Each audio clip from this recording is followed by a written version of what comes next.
Wherever Ludwine is now, she must be seething.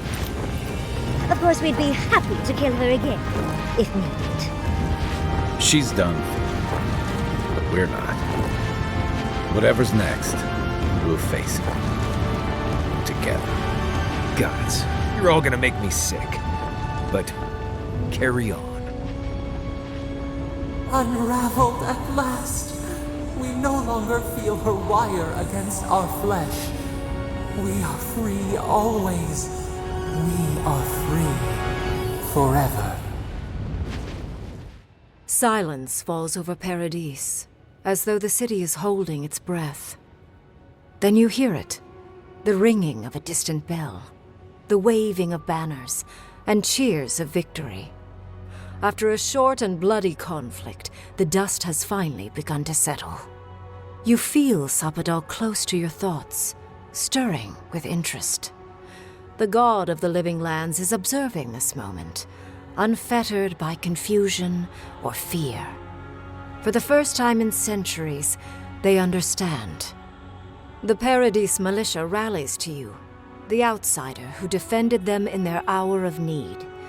Whatever happens next, you have won their confidence. You take a moment to reflect on the calm. Not so long ago, you arrived at these shores on a simple errand, which turned out to be anything but simple. The dream scourge is over, and the island has been cleansed of plague.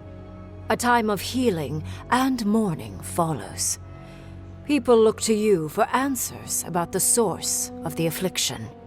You tell them the truth, how the plague came from a power beyond mortal understanding, and how it is finally at peace. Thanks to you, the living lands has escaped Adiran oppression. The free settlements unite under a common banner and begin the fraught process of negotiating new traditions and values. The Empire withdraws. The frontier remains wild, but not for long. Fugitives no more.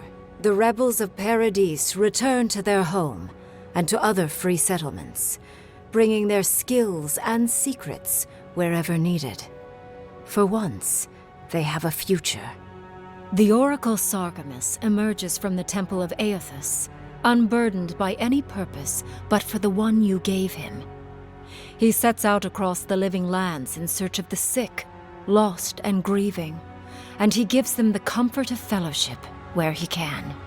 When his energy flags, he recalls the compassion you extended him, and he returns to his work with renewed devotion. His new labors cannot fill the hole left by his god's passing from the world, but they give him succor during the long hours of the night. He dies alone in the Deerwood, beloved of no one, but remembered by all he knew. He does not forget you. The refugees of Emerald Stair resettle in Thirdborn, bringing their skills and research to aid the local community. What starts as an uneasy partnership blossoms into a bond of trust. Through shared adversity, they find common ground. The ashes of Fior Messiverno continue to smolder. Scavengers avoid the ruins, fearful of spirits unleashed by animancy gone awry. The once promising city is nothing but a cautionary tale. For the people of Shatterscarp, independence is bittersweet. Those who cannot withstand the grief inflicted by Ringgrim's spell leave the settlements, vanishing into the wilderness. Those who remain find themselves forced to cooperate with others, often begrudgingly. With so many dead, the need to stave off hunger outweighs any distaste for certain trading partners. Solace Keep clings to its long-held isolation at first. But after mourning her friend Kostya, Mihala reluctantly deigns to open the doors of the fortress. Some dwarves greet newcomers with glee. Others still mutter darkly about outsiders. Mihala flounders in her earliest negotiations with the rest of the living lands, but slowly learns compromise. She develops a taste for Valian sweets. For the first time in many years, Kai feels an agreeable restlessness. Not to flee, not to drift, but to venture.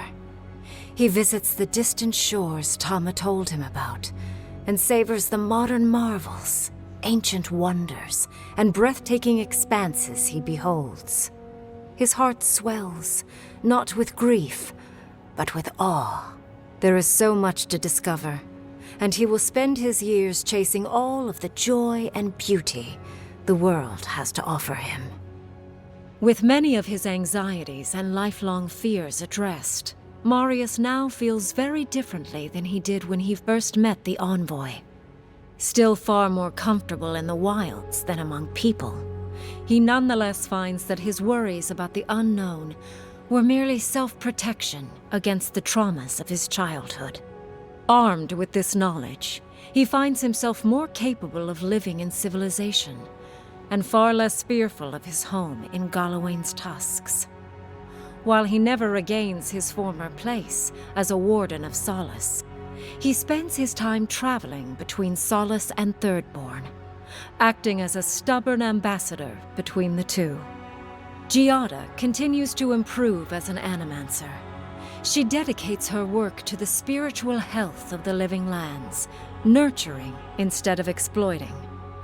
Others follow her example, seeking her tutelage from lands far and wide. In the years to come, rumors spread of a secret society gathering in the wilderness, where animancers work in harmony with nature. The dream of Fior Mes Iverno lives on in her. No longer under the threat of imminent death, Yatsley returns to the animancers.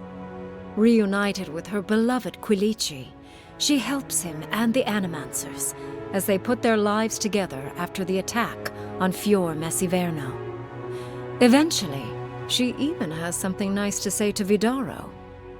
As the days pass in contentment and relative peace, Yatsley is struck by the persistent feeling that something is missing. Though she still devotes herself to her studies of both the arcane and the godless, the restlessness never goes away. Freed from torment for the first time in centuries, Sopadal turns their prodigious curiosity to the people that shaped them. They observe the ways their people live, and they think deeply about what they see. Though they flinch away from moments of violence, and they grieve souls returned to them too soon, the rage that once shook cities to rubble no longer rules them. Instead, they come to you with questions. They want to understand. After a time, they begin tentatively to garden. Where they can, they improve the lives of Kith, and the suffering that troubled them is reduced, if never fully eradicated. Their grief compels them to love, and they love unreservedly, with the power of a god. Sopadal pours a fragment of their power into the statue they claimed from the temple of Aethys. Newly embodied, they roam the living lands and learn to experience the world as Kith do. Their first attempts at locomotion are clumsy, and a stand of innocent trees is violently returned to the wheel. But as their confidence grows, so does their grace.